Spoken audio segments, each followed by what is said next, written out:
Olá, seja muito bem-vindo, seja muito bem-vinda. A gente está começando aqui mais uma edição do nosso Cial Insights, dessa vez a 7ª edição do nosso podcast. Você que acompanha as edições anteriores ou se está começando a nos acompanhar desse episódio, obrigado pela sua audiência. Aqui a gente tem por hábito falar de temas que ajudam no cotidiano, principalmente para as áreas financeiras e as áreas de compras, que são as áreas correlatas aqui das nossas áreas de negócios. Eu sou o Marcelo, eu sou o Head de Vendas na Operação Brasil, aqui da Cial. E se você ainda tem dificuldade ou não tem tanta clareza do que a Cial faz, eu costumo dizer que a gente ajuda demais a que você conheça todas as partes relacionadas do seu negócio. Então, se você quer entender melhor aquelas empresas, aquelas entidades de quem você compra, a gente te permite entender como está a situação financeira do seu fornecedor, se há algum risco reputacional do seu fornecedor. Do mesmo modo que a gente te permite entender muito bem o teu cliente, né? Se você vai vender, e esse certamente vai ser o tema da nossa conversa aqui, a gente traz dados, traz informações para que você tenha total clareza de como está a saúde financeira daquele que quer comprar o produto do seu negócio, ou que quer comprar o seu serviço.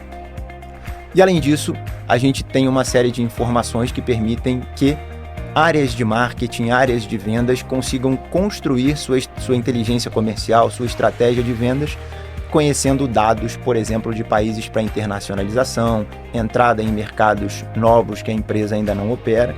E tudo isso acontece porque a Cial é uma empresa americana que caminha para completar aqui a sua primeira década de vida e a gente detém a licença para comercializar os produtos da Dun & Bradstreet, outra companhia norte-americana, essa muito mais antiga, caminha aí para completar 200 anos de vida. E a Cial detém a licença de comercializar os dados da D&B, que detém o maior banco de dados global. A Cial pode comercializar esses dados na América Latina e em Israel. E além disso, a gente desenvolveu plataformas, a gente tem uma plataforma SaaS que atende diferentes necessidades, que passam por concessão de crédito, passam por gestão e homologação de fornecedores, prospecção e áreas aí que tocam, eu acho que diferentes departamentos dentro das companhias, tá?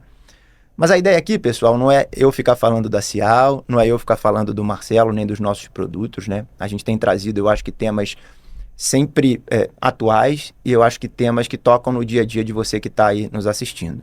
E hoje a gente vai falar bastante aqui, na sequência vocês já vão ver com quem a gente vai conversar, né? A gente tem trazido sempre, eu acho que pessoas de peso que engrandecem cada vez mais aqui os nossos episódios, né? E sempre com o objetivo de fazer com que o seu dia a dia fique melhor, você cresça e você consiga exercer melhor aquelas atividades que estão no seu dia a dia, tá? E aí, antes de apresentar os convidados que estão conosco aqui nesse episódio, eu queria trazer alguns dados que começam a contextualizar um pouquinho do que a gente vai falar dentro do 7º episódio, tá, pessoal? E aí eu vou ler alguns números aqui, e antes disso dizendo para vocês, a D&B, a cada trimestre, ela divulga um relatório que ela chama de relatório de otimismo global, né? Então, ela mede o otimismo globalmente falando em algumas regiões e em alguns países, né? Isso é muito legal porque aqui no Brasil a gente está muito acostumado a ver o índice de confiança do consumidor, sob a ótica do consumidor. E esse relatório, ele traz essa visão, mas sob a ótica das empresas e separado país a país, continente a continente, né? Então a gente consegue muitas vezes se encaixar num contexto de, olha, não sou só eu aqui no Brasil que estou pensando dessa maneira. Globalmente a gente também tem alguns sinais. E quais são esses sinais, né? Infelizmente não são sinais tão bons aqui para a gente discutir em cima, tá? Mas nesse último relatório do último trimestre, né, a informação que a gente tem é que o índice global de otimismo ele caiu 1% no trimestre e a queda anual ela já acumula 30%, ou seja, a confiança, ela não está crescendo, ela está diminuindo, né? A confiança no mercado e no cenário econômico como um todo, né? E a gente trazendo para alguns outros pontos que sim tocam muito o nosso dia a dia, a pressão corrente em liquidez, né? A gente fala bastante disso, principalmente entre pequenas e médias empresas. Apenas 57% das pequenas estão otimistas com a sua liquidez, né? E de novo, não estamos falando só de Brasil, estamos falando de mundo. Aí quando a gente fala da volatilidade nas condições de pagamento, né? Só 41% dos negócios de serviços e 42% dos fabricantes esperam receber em dia. Olha só, menos da metade tem expectativa de receber em dia, né? E por último, né, a gente nota cadeias produtivas aqui fragilizadas, né? Com quase metade das empresas globalmente expostas a riscos geopolíticos. Então, acho que, trazendo números, né, a gente sempre enxerga melhor o todo, mas eu acho que nada de muita novidade para nós que estamos aqui no dia a dia lidando com essas situações, mas eu acho que dá um pouco de embasamento aqui para a gente seguir aqui na nossa conversa, tá, pessoal? E acho que por isso que esse episódio ele se torna rico, né? A gente está aqui fechando um ano calendário, começando o ano calendário de 2026, um cenário de confiança das empresas, né, que não se parece um cenário tão positivo, e para isso a gente tem duas pessoas aqui com bastante bagagem, né, para nos ajudar a sair dessa enrascada. Então eu queria agora finalmente começar a apresentar a nossa banca aqui, tá? Eu vou começar por ela, né, que atua hoje como Senior Finance Manager na Schneider Electric, que acumula décadas de experiência nas áreas de finanças, crédito, tesouraria, contabilidade, uma trajetória muito bacana e muito ampla que eu já tive o prazer de conhecer um pouquinho aqui, não só em Brasil, mas em América Latina, né, e globalmente falando. Cláudia Brandão, seja muito bem-vinda ao nosso Cial Insights. Muito obrigado, Marcelo. Um prazer estar aqui com vocês hoje. Legal, legal. A gente que agradece e vamos ter uma conversa muito bacana, não tenho a menor dúvida disso. Legal. E para completar esse time aqui, essa escalação, vamos com ele, né? Hoje ele ocupa a cadeira de gerente geral financeiro na JSL. É um cara, várias coisas aqui me chamaram a atenção, Thaleson, mas especialmente a sua formação, e eu vou frisar ela aqui, tá? É formado em matemática aplicada a negócios e ciências contábeis pela USP, além de pós-graduação em controladoria e finanças pelo Mackenzie, que vai trazer certamente muito rigor técnico aqui, uma visão analítica, e se a gente precisar, tem até um baterista para uma banda aqui, né? Seja muito bem-vindo, Thaleson Castro. Pô, obrigado pelo convite, Marcelo e todo o time Cial. É muito bom estar aqui com vocês nesse bate-papo. Bacana. Então vamos lá, né? Vamos começar a falar acho que do nosso dia a dia, né, dentro desse contexto que a gente já descreveu inicialmente. Eu vou começar, acho que da seguinte maneira, né? Vocês dois já estão em cadeiras relacionadas à concessão de crédito, e quando a gente fala de finanças de modo geral, acho que é uma das alavancas mais importantes. E aí vou trazer, acho que a primeira pergunta de maneira mais ampla possível, né? Hoje, né, antes, obviamente, de uma decisão por liberar ou não o crédito, quais são os sinais de alertas mais críticos que vocês costumam monitorar? Para onde vocês olham, onde vocês colocam o time para olhar na vírgula? Acho que vamos começar por essa e a gente vai na sequência aqui detalhando um pouquinho mais, pode ser? Claro. Posso começar? Com certeza. Como você disse, é uma pergunta bastante aberta, né Marcelo? Na minha experiência, como eu sou uma pessoa assim, que já atuei em outras áreas para além do crédito, né, eu acredito que pontos críticos que a gente precisa olhar e que deve fazer parte da decisão de crédito tem muito a ver com a reputação da empresa. Eu acho que você colocou isso no começo, na sua introdução. Essa questão reputacional é para além dos números, dos indicadores. Então, eu acho que a gente tem que ter esse olhar, sim, para ver como é que está se comportando esse novo parceiro que a gente quer trazer para dentro de casa, e a capacidade de pagamento, né? Eu acho que isso é extremamente importante, porque se a gente não estiver alinhando isso com a nossa estratégia ou o nosso objetivo de venda para aquela entidade, a gente pode se dar mal lá na frente. Então, para além dos indicadores que a gente olha e que são de praxe, eu acho que essas duas coisas que não são tão tangíveis, elas são necessárias para compor e verificar os alertas de uma maneira mais ampla e profunda.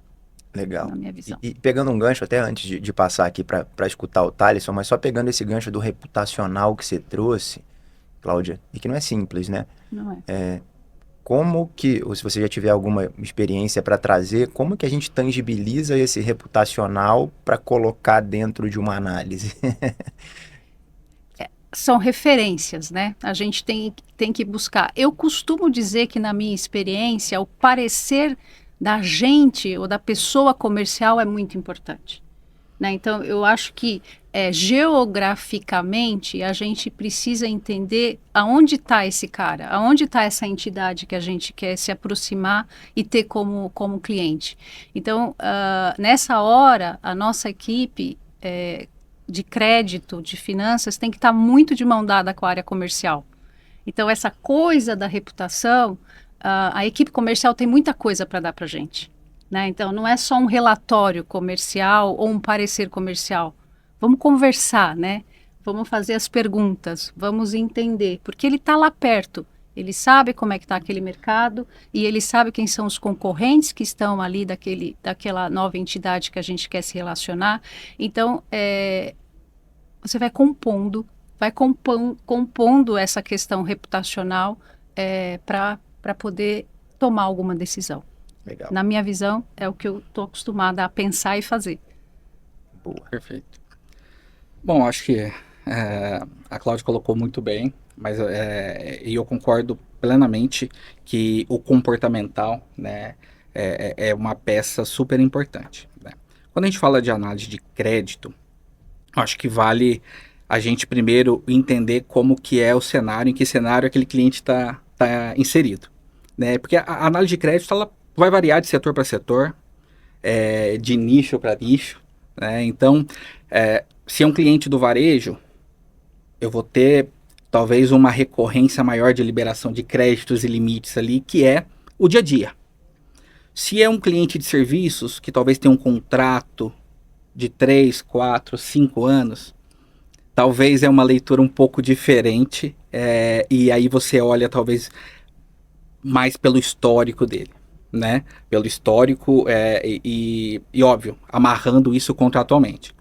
Então, olhando, acho que para a liberação de crédito vivo ali do dia a dia, pensando numa indústria, né, que faz um B2B forte e do varejo, eu acho que é importante sim analisar o histórico, como comportou aquele cara ao longo desse tempo, e aí as análises de balanço faz todo sentido, né? Se olhar como é que está a liquidez dele, se a alavancagem, o nível de alavancagem, né, que a gente olha ali, dívida líquida por EBITDA, no geral, tá num padrão de mercado, né, numericamente falando, como é que está a cobertura de juros, né, que aí EBITDA ou despesa sobre EBITDA, ou EBITDA sobre despesa financeira líquida. Então, acho que são números que o balanço nos traz, mas olhando aí no exemplo de um varejo, que é liberação de crédito, né, varejo e indústria mais vivo ali, né, um B2B que acontece toda hora. Então, o mesmo cliente vai te pedir novos limites ou exige novas vendas a cada dia. Aí o comportamento, como a Cláudia colocou, é muito importante, porque ele pode ter uma foto bonita no balanço publicado, né, mas o dia a dia pode me mostrar um atraso recorrente, e aí o atraso pontual é normal. A partir do momento em que se torna um atraso recorrente, já é um alerta, né? Como é que está o ciclo financeiro desse cara? Ele está pedindo mais limite com muita recorrência, né? Talvez ele está buscando ali um fôlego. E às vezes até sinais em que a gente possa, como fornecedor, aí olhando do lado do fornecedor, você como fornecedor, talvez alguma ação que você faz no mercado pode te dar indicador, pode te dar indícios, né, de como está a saúde desse seu cliente. Por exemplo, vamos supor que você tenha uma carteira de clientes, em algum momento você vai fazer uma antecipação de recebíveis com o seu banco, né, com ou sem regresso, alguma antecipação. E o banco te retorna falando que acatou alguns clientes desse, por algum motivo, que ele não vai te expor, né? Mas, essa carteira de cliente aqui, eu aceito fazer antecipação desses. E o restante eu não tenho limite, você não sabe o motivo. Mas se ele não tem, talvez você pode usar esse ferramental que não é seu, para você aplicar no seu cliente. E entender, se o banco não está liberando, será que não é um sinal de alerta? Então, eu acho que esse comportamental que a Cláudia colocou, eu acho que é o fundamental mesmo. Você, é o dia a dia, né? Crédito é o dia a dia. Não é simplesmente... acho que 50% na análise inicial para liberação, mas os outros 50% é o dia a dia mesmo. Você entender esses sinais que ela bem colocou. Sim. E só para complementar, eu acho que pode ser meio clichê, mas crédito é confiança, né? Uhum. A gente tem que ter essa, claro que inicialmente a gente vai buscar elementos para poder iniciar o processo de confiança. Essa questão que você falou de cliente que volta e meia pede aumento de limite, eu acho que no início a gente tem que testar essa capacidade. Então, sou eu que vou definir o limite. Né? Então, até quanto a gente quer tomar de risco com esse cara? Exato. Né? E a partir do relacionamento, a gente vai fazendo revisões e vai verificando se a capacidade dele realmente de ter uma linha maior com a tua empresa é algo válido ou é um risco que pode ser prejudicial para o teu negócio ou para aquele segmento. Então, é vivo demais. O crédito é vivo demais. Sem dúvida. É um tripé, né? Exato. Acho que é o scoring, ali, né? A gente chama de score ou rating, o seu apetite pelo risco, exato, combinado com a estratégia comercial. Ele faz sentido, faz sentido para mim. É o go-to-market. Exatamente. É isso que a gente quer, né? É um novo cliente, é um cross-selling, é estratégico para a companhia. Então, acho que esse tripé ali, alinhado, bem alinhado, vai bem. Gostei muito dessa ideia do tripé. E aí vou pegar um gancho para fazer duas perguntas diferentes aqui. Vou fugir do roteiro. Eu falei que eu ia fugir do roteiro, vou embora. Primeiro da confiança, né? Você falou um pouquinho da confiança, naturalmente naquele de quem a gente está fazendo a análise, mas eu acho que tem um outro ponto de confiança aqui, e aí eu também como um cara de vendas aqui, um cara de negócios, que eu noto muito que é a confiança construída entre quem quer vender, né? Ou seja, a área comercial, e a área que está ali concedendo crédito. Como é que vocês, ou que dicas que vocês têm para quem está na área de crédito construir essa boa relação com a área comercial? Na minha visão, a gente precisa se antecipar. Eu acho que a área de crédito tem que ser protagonista aí, né? É muito importante que a gente, se a gente não foi inserido no plano estratégico de vendas, que a gente se insira. Uhum. Né? Então, a gente tem que forçar essa antecipação de informação para a gente poder suportar o negócio. Então, essa conversa diária, essa relação a quatro mãos com a área comercial, na minha visão, sem isso a gente não está jogando o jogo da companhia. Excelente. Né? A gente precisa se antecipar, comunicar, conversar para fazer parte daquela decisão. Né? Fazer parte da decisão. Quais são os clientes que a gente quer trazer? Quais são os clientes que a gente quer crescer? Como é que a gente vai fazer isso? A gente não quer não deveria ser comunicado disso. A gente deveria fazer parte disso. Então, essa confiança e essa comunicação com a área comercial, na minha visão, é fundamental. Boa. Sem isso, a nossa chance de ter sucesso e diminuir nossas perdas é menor. Perfeito. Eu acho que é justamente isso. E para manter essa confiança comercial, acho que é importante você ter uma leitura da sua carteira também. Uhum. Tá? Porque acho que com a leitura do que você já tem em mãos, né? Porque eu acho que talvez uma empresa está pensando em montar uma área de crédito ou estruturar algo, e acho que antes de pensar em qualquer ferramental que você tenha para olhar o que é novo, talvez você já tenha dados internos ali que, se bem estruturadinho, né, você consegue já ter uma boa leitura de onde você está atuando e onde está seu risco. Né? Em matemática a gente fala muito de espaço amostral. Né? Então, esse cliente meu está em que espaço amostral? Onde minha carteira hoje está enquadrada? E com dados internos mesmo. Exato. Que você tem de histórico de atraso, porque se você já atende esses perfis de clientes, você já tem isso dentro de casa. Há quanto tempo você tem relacionamento com esse cliente? É um cliente antigo? Ele... Né? Como que foi a recorrência? Tem o contrato, enfim, o porte dele, e aí assim, os dados que você mesmo, né? Quais foram os últimos limites, né? Ou como ele tem se comportado com você mesmo ali, diante, né, do seu cenário já atual. E eu acho que a partir do momento em que você consegue clusterizar seus clientes e onde eles estão localizados, a partir do momento que você tem uma necessidade comercial de inserir um novo cliente, você já consegue fazer a leitura de qual espaço amostral ele vai se encaixar. Esse cliente, ele se encaixa nesse perfil, porque talvez uma média empresa que tem esse tipo de recorrência de compra, que tem esse problema ou outro. E essa resposta para o comercial passa a ser mais rápida também. Perfeito. Porque eu acho que a confiança está na rapidez, né? Porque eu Exato. acho que do outro lado, o cara que está fazendo a venda, É para hoje. poxa, eu preciso. Então, acho que é importante, você comentou sobre ter o alinhamento o quanto antes. Então, já começou a ter uma expectativa de que cliente eu quero prospectar, né? Começou já a ter uma conversa, seja para serviços, para varejo, para indústria, já posiciona.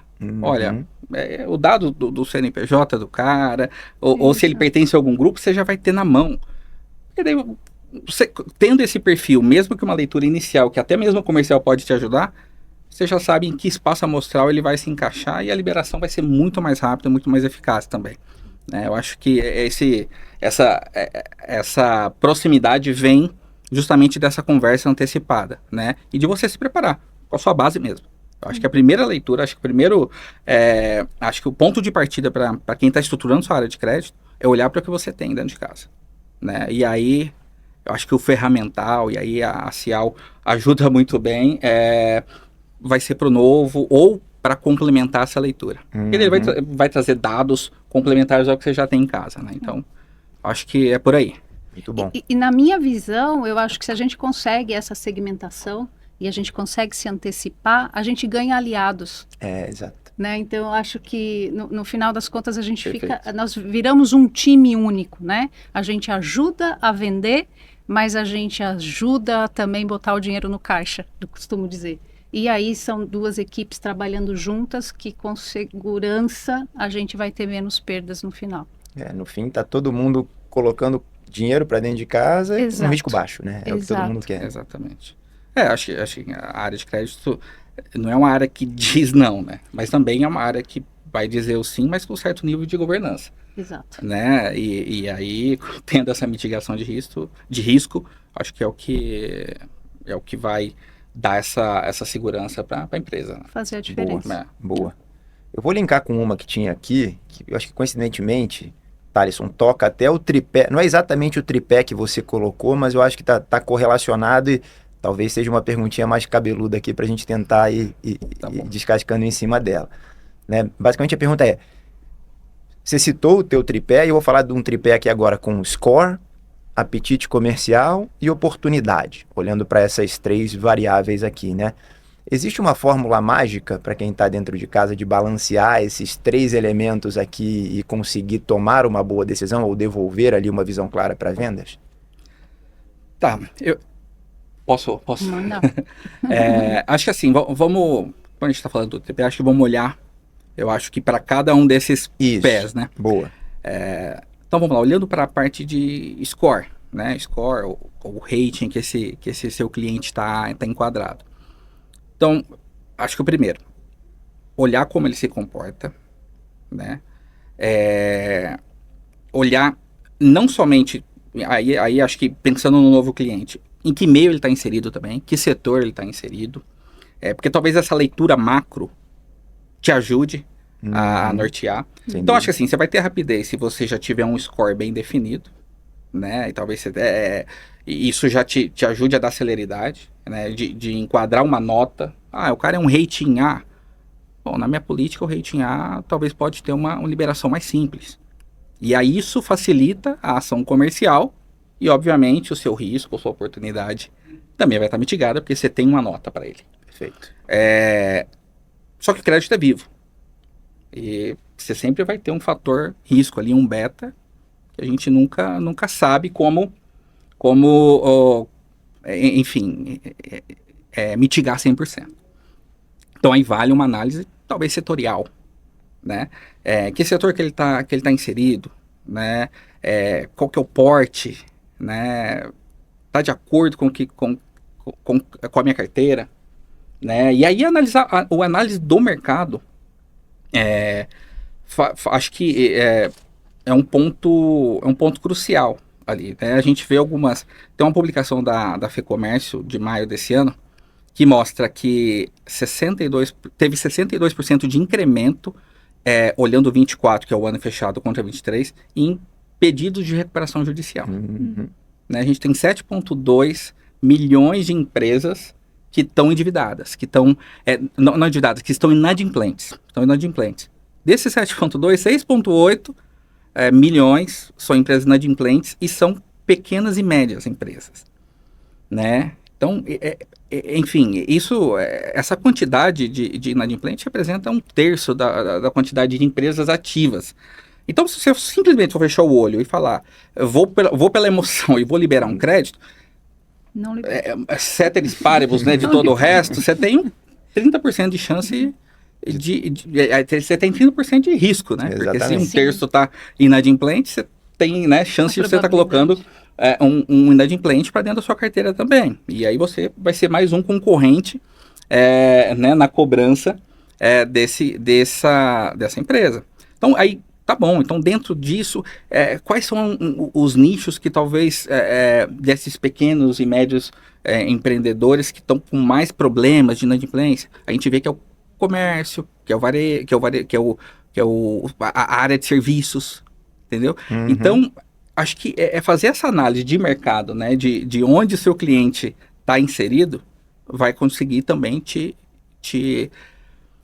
enfim, pelo menos te nortear de qual que é o risco que você está assumindo. E aí você, olhando a parte da oportunidade, né, do risco, olhando mercadologicamente, olhando o que você tem de rating, seja via birô, seja via sua base interna, o outro tripé, que é o da oportunidade comercial, ele vai ficar confortável, inclusive, para fechar o negócio. Exato. Né? Então, acho que esses dois que são pés que fundamentalizam a escolha, né, do cliente. E até nortear ele, né? Porque imagina o cara do comercial, se ele tem um cenário bem desenhado internamente pela área de crédito, ele sabe qual que é o cliente que para ele faz sentido também. Talvez ele tenha uma meta, eu acho que até deveria, né? Ter uma meta atrelada a essa parceria comercial. Aí fortalece a parceria com o financeiro, né? Exato. A partir do momento que ele vai querer trazer alguém sadio também, não simplesmente fechar uma venda pela receita, né? A famosa receita a qualquer custo. Exato. Isso tem um preço altíssimo. Sem dúvida. Excelente. Então, Excelente. só para complementar, acho que diante de todos esses indicadores, esses fatores que você colocou, para além do scoring que vem pronto da Dan, eu acho que se a gente conseguir colocar pesos em tudo isso, né, seguramente a gente vai dar mais elementos até para construir um modelo desse risk assessment para os próximos. Né? Então, eu acho que isso ajuda muito na agilidade da nossa decisão. Perfeito. Aí a gente consegue construir uma metodologia, vamos dizer assim. Exatamente. Que precisa ser revisada de tempos em tempos. Exato. Não vai ser a fórmula mágica ou perfeita, né, Marcelo? Mas vai ser a sua fórmula. É a fundação. É a fundação. E aí, pegando talvez esse gancho de fundação, né? E acho que vocês podem ter exemplos práticos aqui no dia a dia de vocês. Às vezes você pega ou um estado nacional que está mais instável, ou determinado setor que está sofrendo com determinada instabilidade, ou no teu caso, Cláudia, que são países diferentes, né? Exato. E aí, por questões geopolíticas, questões econômicas, a instabilidade pode estar em outro país da América Latina que não está aqui. Vocês que têm atuação tão diversa com seus times, né?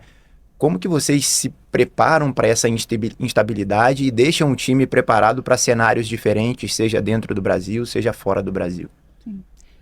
Eu posso citar o caso da Argentina, né? Boa. A gente está passando por essa transformação macroeconômica do país, né? Desde a entrada do Milei. E isso traz para a gente uma necessidade de revisão de estratégia com menos espaçamento.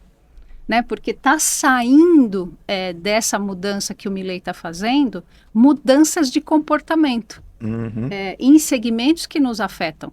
Então, essa proximidade com informações, como você falou, da FEComércio ou o equivalente, da gente saber como é que está se comportando essas empresas diante dessas mudanças, é muito importante. Então, a necessidade de revisão da estratégia comercial e financeira, ela fica muito mais a miúde. A gente tem que fazer muitos forecasts e muitas revisões para poder garantir que a gente está cobrindo a mudança que está acontecendo no mercado. Então, é necessário. É necessário. Então, a revisão, o forecast de vendas, vai ter uma volatilidade muito maior. Os clientes que eram targets para fazer aquele número vai ser alterado, Perfeito. porque vai ter cliente que está sobreestocado, que é o que a gente está vendo muito na Argentina hoje, porque os clientes estavam saindo da volatilidade da moeda comprando mercadoria. Então, estão super estocados. Aí abre a economia. E aí eles começam a poder importar de outros países a preços menores. Concorrência aumenta. Exato. Nós somos mais um fornecedor, não somos mais o único fornecedor. Então, essa necessidade de rever o mapa de decisão de risco de crédito é muito mais frequente, né? E sem a gente de crédito estar muito anexado e fazendo parte desse planejamento estratégico da companhia, a gente se perde.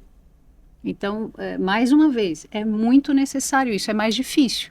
E você tem que trazer o teu time para dentro da mesma página. Então, não adianta você como head de crédito saber e o teu time que está ali na mesa de crédito tomando decisões dentro da alçada deles não saberem o que está acontecendo naquele país, porque eles estão aqui no Brasil, por exemplo.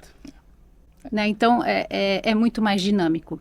E se a gente não tiver uma automação de processo, se a gente não tiver aí uma digitalização do processo e uma maneira de fazer um BI dos dados que a gente já tem, como você falou, dentro de casa, e acoplar com esses novos elementos externos que estão acontecendo naquele país, a gente não vai aportar nada para a empresa, como crédito. Então, essa é a engenharia aí que a gente precisa fazer. Não, é exatamente isso. Eu acho que quanto maior o scope, acho que quanto mais fronteiras você vai abraçando, né? Seja dentro do próprio país, que é imenso, e quando você transcende essas fronteiras para o internacional, acho que essa análise vai ficando uma análise verdadeiramente multivariada. Né? E aí o fator risco, né? Ele vai tendo, né, não somente o beta, vai tendo o alfa, o risco gama. país. Exatamente, porque cada país tem a sua particularidade, né? Seja inflacionária, Exato. Seja de elevação de juros, seja política. Geopolítico, né? Então, isso demográfico, eu acho que tem muitos dados macros que podem ajudar a ter esse norteamento, né? E é incrível, né? Porque, inclusive, eu comentei aqui de demográfico. Acho que o demográfico ajuda, inclusive, na estratégia comercial. Né? Há alguns anos atrás, a gente tinha uma pirâmide que a gente via nos livros alguns anos atrás, que o Brasil tinha uma pirâmide mesmo, né? Etária, ali, né? Com a faixa larga. Ela já está começando a ficar um pouco diferente. Um pouco mais chata. Exato. Então, acho que a área de crédito pode ser uma área estratégica, inclusive para ajudar, para dar subsídios, né, para o comercial, saber onde tem que atacar. Perfeito. Imagina se for uma empresa de turismo. Exato. Se eu tenho essa mudança de característica de formato, né, que não é uma pirâmide mais, mas onde eu tenho uma faixa muito maior, entre 30 e 40 anos, que há 10 anos atrás não era, poxa, eu posso dar insights de onde essas pessoas estão buscando mais turismo, né, onde está sendo destinado esse tipo de compra. Então, eu acho que essa análise do mercado sempre vai ser um aliado, e crédito pode ter esse ferramental para retroalimentar a cadeia. Exatamente. Então você consegue dar até um indicativo para o seu comercial, né? Exato. Então, assim, acho que os dados macros de demográficos, de inflação dos países que você está atuando, de taxa de juros, enfim, mercado que ele, né, qualquer indústria base ali, eu acho que tudo isso pode fazer parte dessa análise multivariada sua, né, com pesos, como você colocou na questão anterior, né, com pesos diferentes. Exato. Né, mas eu acho que essa ponderação é sempre válida. E vai ficando, sim, cada vez mais complexo. Exato. Quanto mais você vai ampliando o espaço amostral. Exatamente. E quando a gente fala de dados, né, acaba tendo uma complexidade grande, né? Eu vou querer ouvir vocês aqui em relação a um tema específico. tem sido super comum para a gente entrar em algumas empresas, e a gente vê, né, não só a gente tentando entrar comercialmente, mas que as empresas têm os seus dados muito apartados em silos, né? Muitas vezes em sistemas diferentes, CRMs diferentes, e esse cadastro ele acaba ficando mega sujo ali, né? A Sim. empresa tem um cadastro aqui dentro da área A e outro cadastro dentro da área B. E aí, trazendo para o dia a dia de vocês, né, que demandam ali olhar para dados de determinado birô, construir o score, olhar para dados internos da relação que vocês têm com seus próprios clientes, né? Como é que vocês organizam esse baile todo aqui de modo que tenham uma informação confiável no fim para tomar uma decisão de conceder ou não crédito para determinado cliente? Não é simples, Marcelo. Eu acho que o saneamento do Master Data, e Master Data não é só dado de cliente, de fornecedor, é dado de produto também, Isso. é dado de vendedor, é dado de região. São esses dados, eles precisam ser saneados de tempo em tempo. Agora, quando a empresa, por uma definição estratégica, ela não trabalha com um único ERP, a dificuldade é muito maior. Né? Então, a gente como de crédito, de novo, eu estou querendo colocar a gente como protagonista nisso. A gente precisa fomentar essa ideia, Uhum. né? De que a gente precisa cuidar do nosso Master Data, né? Do nosso cadastro, para benefício de todo mundo. Da empresa como um Então, todo. nós temos, por exemplo, um CRM. O CRM tem que nascer certo. A equipe de vendas precisa ser sensibilizado de quando ela está criando um cadastro de um cliente, não é para cumprir a meta. Uhum. Ela precisa já iniciar a inserção desses dados de uma maneira tal que quando for para o ERP contábil, aquilo já esteja pronto para ser usado pela equipe de crédito e pela equipe fiscal, né? Para poder fazer a análise daquele CNPJ. É um change management. Que nós, como crédito, em parceria com a área contábil, deveríamos ter essa bandeira, assim, como uma meta mesmo, para a gente iniciar de uma maneira mais adequada, porque isso vai poupar tempo para todos, para a cadeia toda e para o cliente também, porque ele vai se sentir melhor atendido.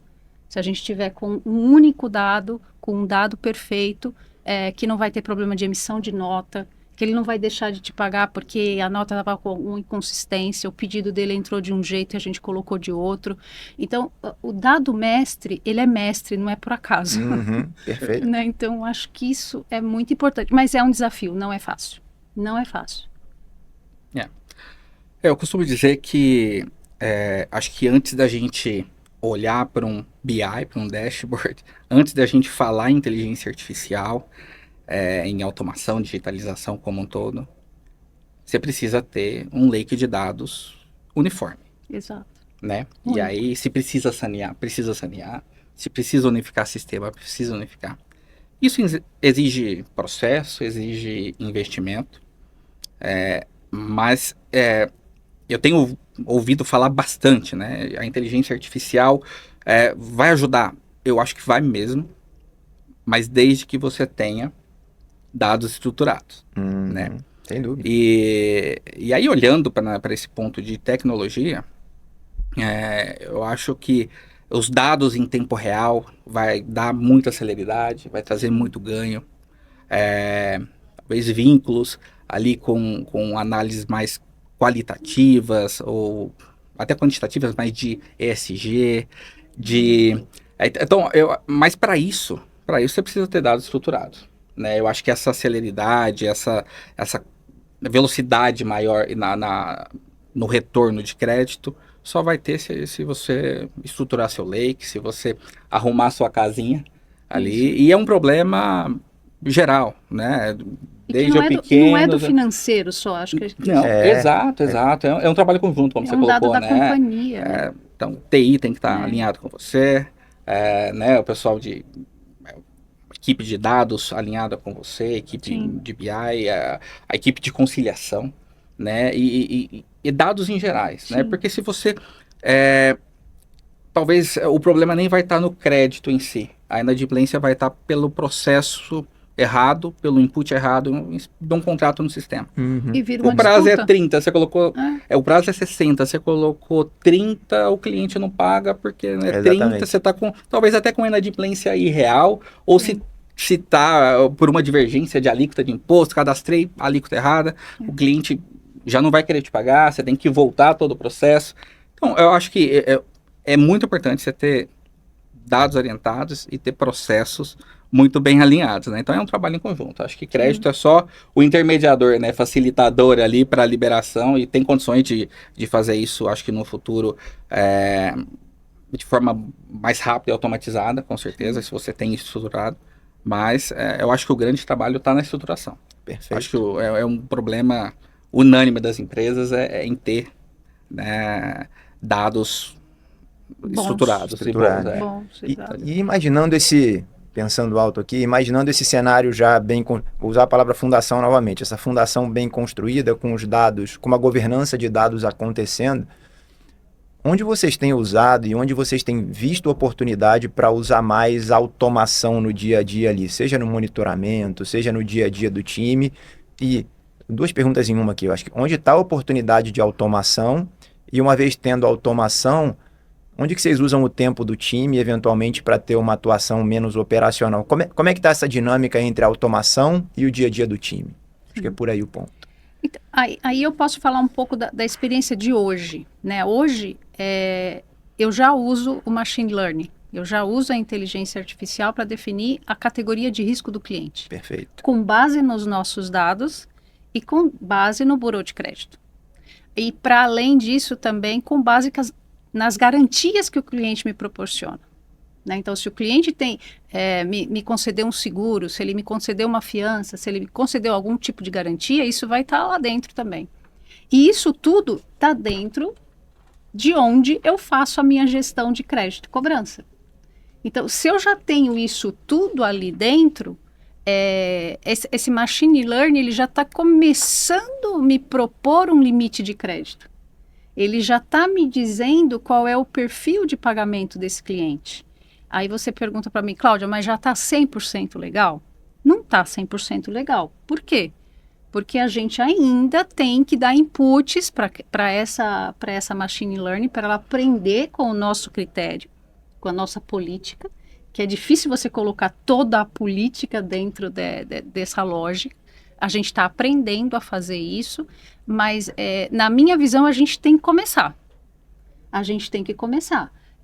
Vai ter coisa que a gente vai rejeitar, não aceito essa categoria de risco que você está propondo, eu não aceito essa linha de crédito que você está propondo, mas eu te dou o motivo, dou o feedback, para que na próxima rodada a máquina possa aprender com o feedback que eu dei e melhorar o assessment. Uhum. É um processo. É um processo. Mas a gente tem que tomar vantagem disso. A gente não tem que temer isso.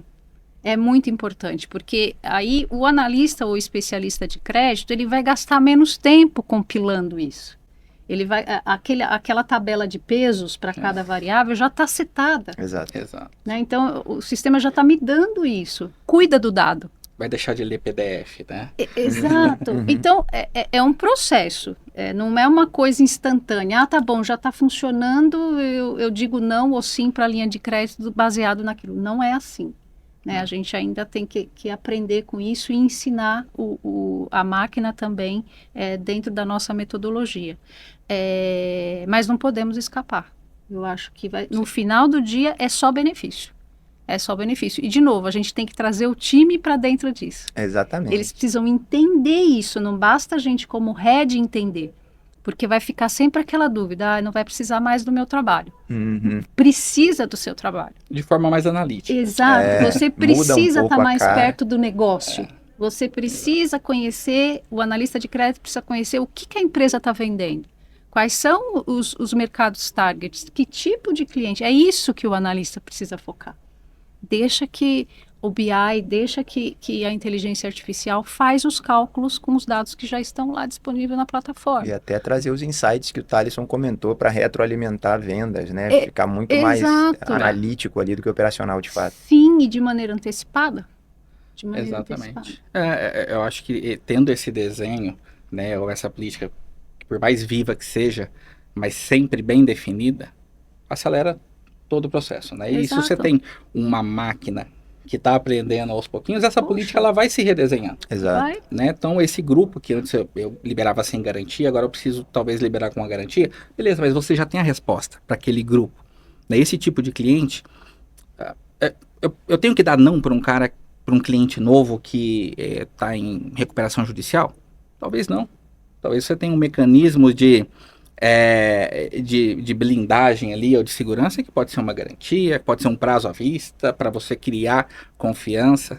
E aí o seu próprio algoritmo vai aprendendo que esse tipo, né, de cliente, ou que tem essas sinalizações, você trata de uma forma diferente e a sua resposta já vai ser rápida. Né? Você não precisa abrir um comitê, porque você já tem ali como você vai conduzir, como você vai mitigar esse risco.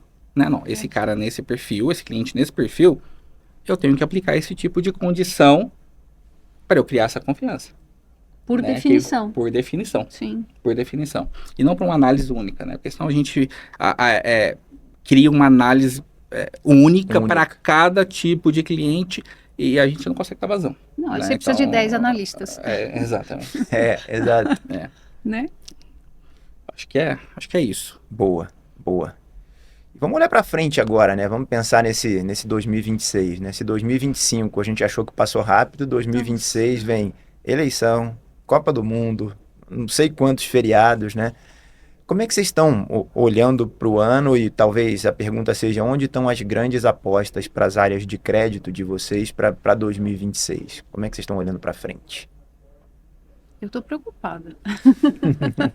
Eu estou preocupada porque o desafio de crescimento em vendas sempre é muito grande. Uhum. Né? Então, a hora que a gente olha para isso, eu falo, eu não posso ser bloqueador, né, desse crescimento.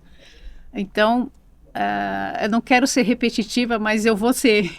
Essa antecipação é muito importante. Né? É muito importante. Aonde que a empresa quer crescer?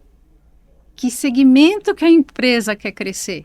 Então, com essa tendência que você mencionou no começo, Marcelo, de diminuição de otimismo, isso para crédito é muito desafiador. Sem dúvida. Né? Então, a gente precisa ter segurança de onde que a minha empresa quer crescer. É nesses setores que estão já esboçando uma possibilidade de diminuição de otimismo? É onde está concentrado a tendência de aumento de pedidos de recuperação judicial ou de inadimplemento? A gente tem que olhar para esses dados e tentar olhar para a nossa carteira, né? E olhar para a nossa carteira à luz disso tudo e fazer com que esse desafio te traga menos rupturas de vendas no final. De novo, não é simples. Não né? Eu estou esboçando aqui uma metodologia muito teórica, mas a gente tem que olhar para dentro de casa, para dentro dos dados que a gente já tem, à luz dessas tendências que estão se esboçando para 2026. E a gente poder dar direcionamento. A gente tem que dar esse direcionamento estratégico para o board da companhia. Uhum. Né? Uhum. Pelo menos colocar sobre a mesa. Tá bom, vamos mapear. Para onde a gente vai? Onde a gente vai querer tomar um pouco mais de risco? E vai revisitando. De novo, é vivo. Mas a gente tem que ter esse painel já desenhado para ir revisando de tempos em tempos. Perfeito. O que a gente não pode é falar, não, eu tenho 2.000 clientes e eu vou ficar olhando spot um por um. Não vai funcionar. Exato. É por amostragem, né? Eu acho que aí, olhando para 26, a gente tem grandes desafios. Acho que desafio tecnológico.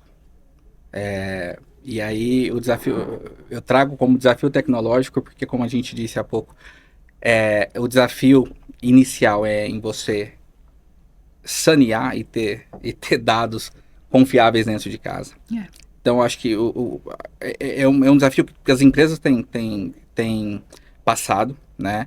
Então, acho que olhando para frente, olhando para o que a gente quer fazer diferente, acho que o primeiro desafio, organizar a casa, entender como está estruturado os seus dados, como o seu cliente, como a sua carteira existente tá, olhar como a sua carteira também está inserida no mercado. Que mercado que ele está? É um mercado da construção, um mercado do varejo, um mercado que está mais volátil, é um mercado que talvez está num vale histórico ali, né, mercadológico. Então, eu preciso olhar com um pouco mais de carinho, né? É um mercado que está em ascensão. Então, acho que, olhando o que você já tem em casa, né? Os seus dados já organizados, entender em que meio ele está inserido, onde esse cliente seu está, qual que é o risco que tem olhando para 26, ou olhando pelo momento que está passando. E eu acho que, juntando essas duas coisas, você consegue, aí sim, ter melhorias de velocidade, dados em tempo real, enfim, uma liberação de crédito mais inteligente. Mas eu acho que, antes de tudo, acho que o grande desafio para 26 vai ser as empresas ajustarem seus dados, né, internos, fazer uma análise mais complexa, olhando o mercado, mais completa também, e aí sim, você ter talvez a realização de um anseio, né? Que é rapidez, velocidade e assertividade. Mas antes disso, acho que o grande desafio é justamente olhar para o que você já tem na mão. Excelente. Sim. Por incrível que pareça, né? Sim. Acho que antes de qualquer mágica tecnológica ali, acho que o grande desafio é olhar para o que você já tem na mão. Né? Sem dúvida, né? Sem dúvida. Aproveitando um gancho do que você falou, pensei em outra coisa.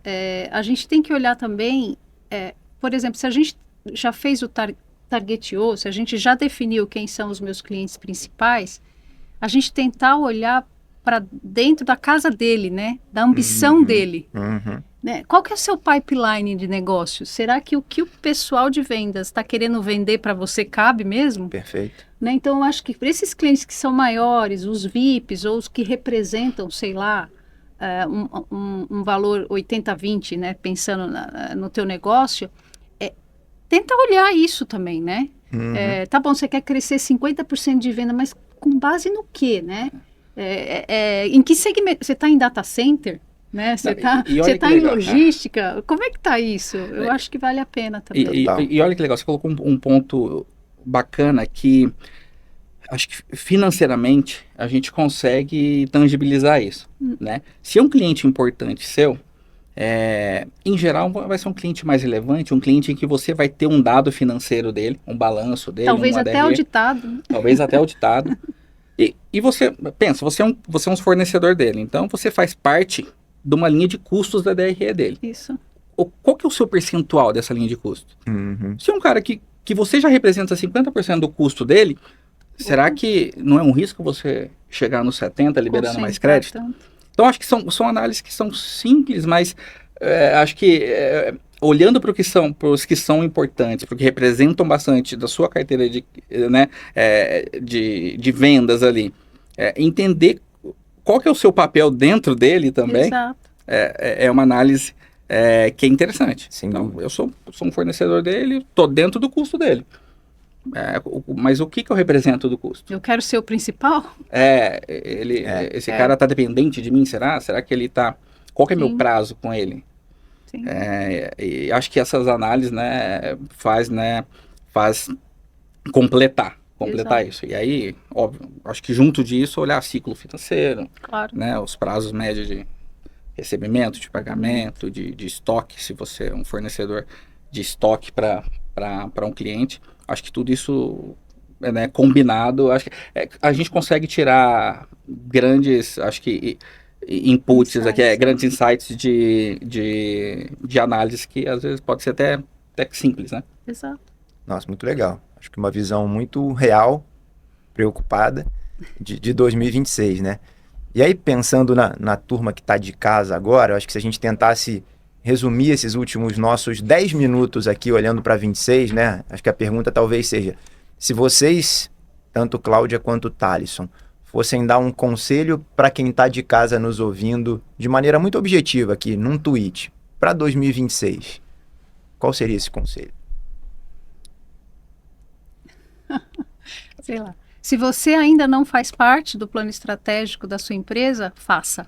Acho que a área de crédito é muito mais do que travar vendas, né? Acho que a área de crédito é liberar vendas, mas de forma inteligente, de forma segura. Perfeito. Né? E a área de crédito ela tem um papel fundamental na movimentação econômica. Né? Acho que você é responsável por movimentar setores.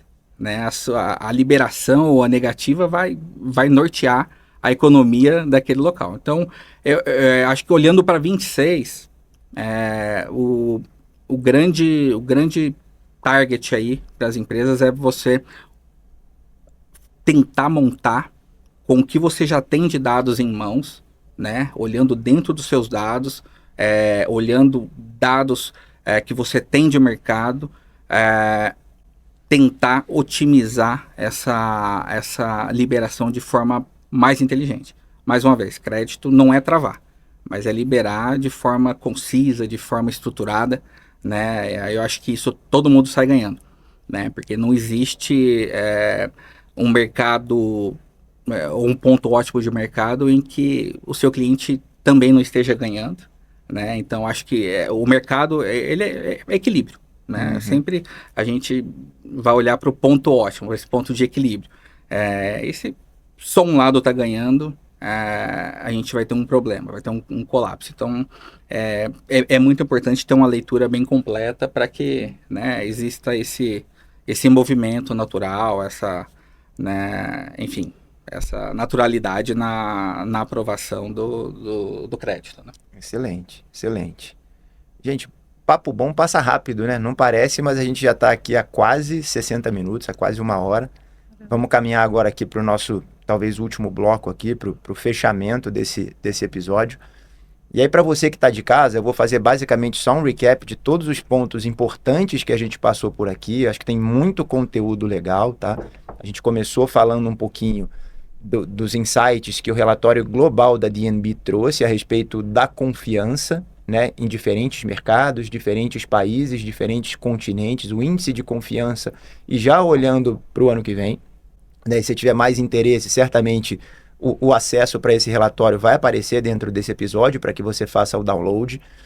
Os nossos convidados aqui passaram muito pela experiência deles no crédito como um todo, né, boas práticas, relação tanto com a área interna, com a área de vendas, com o cliente, né, boas métricas, um tripé super interessante aqui para que a gente tenha uma boa fundação da construção dessa área de crédito. Falamos bastante de dados e da importância da gente ter uma boa governança de dados também. Então, estou fazendo um primeiro fechamento aqui, mas recomendo muito que você passe ao longo desses últimos 50 minutos e se aprofunde no que a gente conversou aqui. E aí, antes da gente fechar, queria deixar o microfone aberto para vocês dois trazerem uma última mensagem para quem está conosco aqui nos assistindo, mas não sem antes dizer que foi um prazer, agradecer demais a presença de vocês dois aqui. Já fiz acho que 7 ou 8 episódios, como eu comentei, e é muito legal, assim, eu acho que a cada dia a gente aprende mais, cada episódio vai ficando mais gostoso, mais dinâmico, mais rico, e espero que quem esteja em casa também esteja gostando quanto eu. Obrigado e palavra com vocês. Legal. Queria agradecer a Cial e a você, Marcelo, pela oportunidade, foi incrível. Eu nunca tinha participado de um bate-papo assim, ao vivo, formalmente, né, estruturado, foi muito legal, aprendi, eu acho que isso que é legal, né, a gente aprende sempre, e eu espero que a gente em 2026 possa utilizar alguns desses insights que foram colocados aqui, e com o apoio da Cial, inclusive, para poder fazer melhor, né? Então, dizer não em crédito sem dar uma opção não faz sentido, né? Então, que a gente possa dizer mais sim e quando disser não, a gente possa dar alguma outra alternativa. Muito bom. Então, acho que seja assim em 2026. Legal. Perfeito. Prazer também estar aqui com vocês. Obrigado pelo convite mais uma vez, Marcelo. Prazer conhecê-la, Cláudia. Acho que a gente teve boas trocas, né? Acho que a troca traz aprendizado, né? Faz a gente também revisar um pouco sobre o tema, olhar um pouco o mercado. Eu acho que isso todo mundo ganha. Também minha primeira vez formalmente em um podcast, então agradeço demais a confiança aí e a parceria. Né? E para 26, eu acho que, como a gente comentou ao longo do episódio, eu espero que quem esteja pensando em estruturar né, ter uma área de crédito estruturada, organizada, enfim, na sua empresa. Eu acho que é importante você buscar no mercado o que já tem pronto, né? Acho que assim como a gente aprendeu aqui conversando um com os outros, né? Até um pouco no alinhamento antes do episódio aqui, é fundamental a gente aprender com o que já tem. Exatamente. Né? Não é reinventar. E para isso a gente tem ferramentas, a gente tem a Cial, a gente tem já modelos prontos que ajudam dar esse start. Então é importante quem está com essa demanda aí, né, com esse desafio de estruturar uma área de crédito dentro da empresa, é olhar para o que já tem pronto. Né? Não precisa buscar ou tentar inventar algo mirabolante. Né? Então você tem dados em casa, você tem ferramentas como a Cial que te ajuda como um birô auxiliar, né, com dados de mercado. Então, eu acho que o desafio é esse, né? E a minha mensagem para quem está pensando, né, que é para quem precisa resolver esse desafio no futuro, é olhar para isso, né? Olhar para o que já tem, em mãos, que vai dar certo. Muito bom. Obrigado novamente, Cláudia. Obrigada. Obrigado novamente, Thalisson. Obrigado a você que ficou de casa aqui nos acompanhando até o final. Com isso, a gente está encerrando o nosso último episódio da temporada de 2025. Mas fica ligado que no início de 2026, certamente a gente volta com muito conteúdo para você.